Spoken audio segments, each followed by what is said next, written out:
Welcome back to World View. Time now for our week in review, and we're taking a look at the top stories that have made headlines this week, and we'll be speaking to international relations expert Abel Oyeyo, who joins us in studio this morning. Thank you so much for joining us, Oyeyo. Thank you. Good to see you. Good to see you too. So there's been a lot happening this week, and let's begin here at home. AMISOM is seeking for more funds in the United Nations mission in Somalia, and it's requesting for close to 9,000 more soldiers now ahead of the 2018 exit plan. But this is happening in the wake of a Twaweza report, a survey done in Kenya, which said that 70% of Kenyans want troops pulled out of Somalia. Are we looking at a possible crisis, or will the government probably send more soldiers to AMISOM? Now, that is unlikely. It's unlikely because the sentiment of Kenyans is they don't want Kenyan troops in Somalia. And of course, the money is expected to be used for the purpose of stabilization, support of the guys already there. And there's a lot of tension in Kenya, given what happened in Southern Sudan and the decision of the president to pull troops back to Kenya.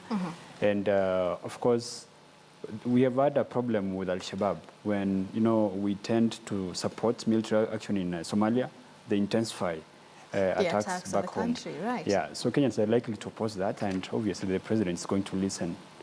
Will he? Because Kenyans have been asking for that since KDF troops were deployed, or at least since the first Al-Shabaab attack in the country. Now, the time that is remaining for the pullout is very short because it's in 2018, and lately there's been some sense of stability. Right. And the president has to listen to Kenyans at the end of the day because we have an election next year. Right. Yeah, so I think he's listening, his feelers out there. I don't think it's going to be a decision that is likely to make Kenyans have a negative view of him as president because the time is very short. They'll remember and they can punish him at the polls. Yeah, and speaking of elections, I mean, Somalia has its own ongoing election, the presidential polls, and on the 30th of November. But the outcome of this election is likely to influence the peacekeeping efforts as well. Talk to us about in which way it could go.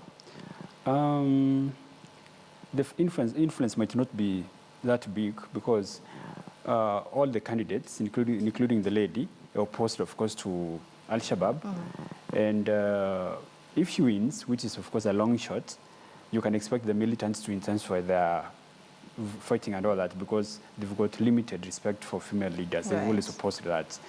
And, of course, she has a long shot. And the leadership of Somalia itself does not influence the stability of the place. It's all about what the international community is going to continue doing to stabilize Somalia as a nation. And of course, the immediate neighbors talk about Kenya itself, talk about Uganda and, East Africa at large. Yes.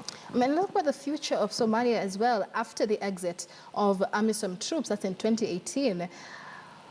It's not a very long time to come with the efforts that have been made so far. Is Somalia ready to stand on its own? When you look at what has been happening lately, there seems to be some progress that is being made. So that is a sign of what we call internal support. The stability of a nation, the peaceful nature of a nation is purely supported by the locals. So it means they've taken effort to say, now we're tired of all this. Let's go ahead and do what? Fight for peace. So there's been some sense of stability. And after the elections and, of course, after the pullout, we expect some kind of continued support from AMISOM, from the African nations, and even maybe the Americans and all that. So maybe we're likely to see a new Somalia after 2018. Yeah, that is, of course, what we hope for. But things can always get back to where they've always been, which is unfortunate. Very unfortunate, absolutely. Let's move away from that and go to the U.S. There was a climate summit talks in Morocco, that in Marrakesh, and world leaders, of course, meeting to chart the way forward for the Paris Climate Agreement. But when this agreement was coming into effect, or at least was being debated about, I understand they had no plan B because most of the delegates did not expect a Trump win. So they did not have a plan B for this. So there's a lot of tension among countries that Trump really could reverse the climate deal. But is this a possibility now? Yes, their fears are justified. Trump does not, he actually calls climate change a hoax. So, and he's gone ahead to say he's going to undo so many of the executive orders which were put in place by Obama to stall, actions which are meant to accelerate climate change. For example, he's promised to go ahead and begin drilling oil in the U.S. And of course, I think it's expected to go back against Obama's action to support renewable sources of energy. Right. So going back to fossil fuels, and I don't think he's going to work so hard like Obama did to, deal with climate change. So their fears are justified, and it's unfortunate they didn't have a plan B. Yeah, plan B.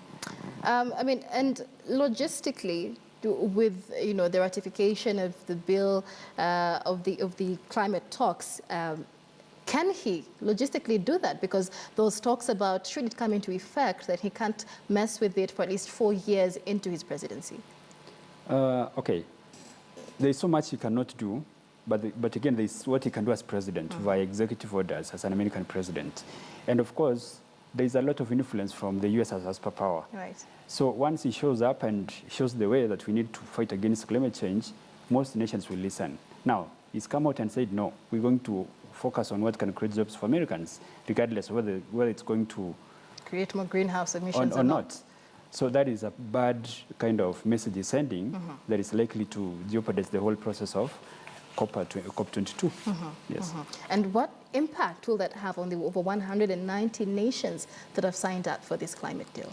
We're likely to witness what's called reduced interest and reduced kind of commitment and implementation of the various aspects of the agreement, which means the kind of, reinforcement and implementation we could expect when, of course, the U.S. is leading the way, it's not going to be there. Right. So if the U.S. is not doing it, why should we do it? Yeah. All right. And of course, this was one of Barack Obama's most notable legacies that he was leaving behind, and we're seeing him work very hard to try to leave those legacies alive, or that legacy alive. And he did have a farewell trip to Europe, which is currently on, trying to calm the fears of U.S. allies. But, among the things that Donald Trump has threatened is the NATO treaty that has been the backbone of American foreign policy for about 60 years. Barack Obama says and assures Europe that the U.S. is still committed to the NATO treaty. But is it possible that Donald Trump could mess with that as well? That's not likely to happen because Republicans actually support NATO strongly.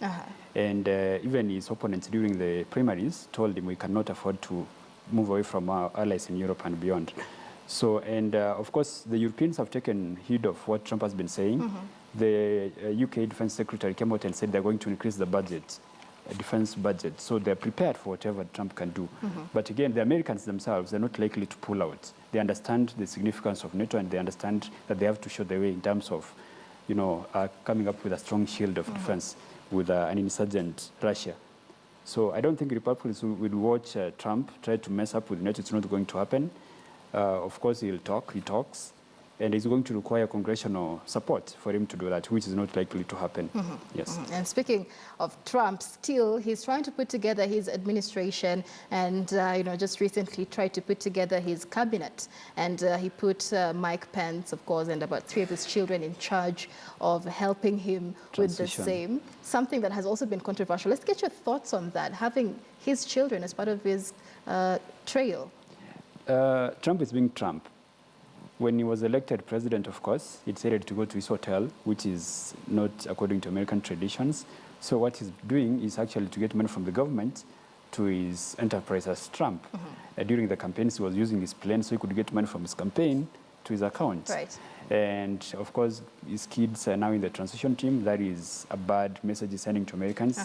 And of course, if it was possible, he could have gone ahead to actually have them in his administration. But of course, he's going to be scared of being accused of nepotism and all that.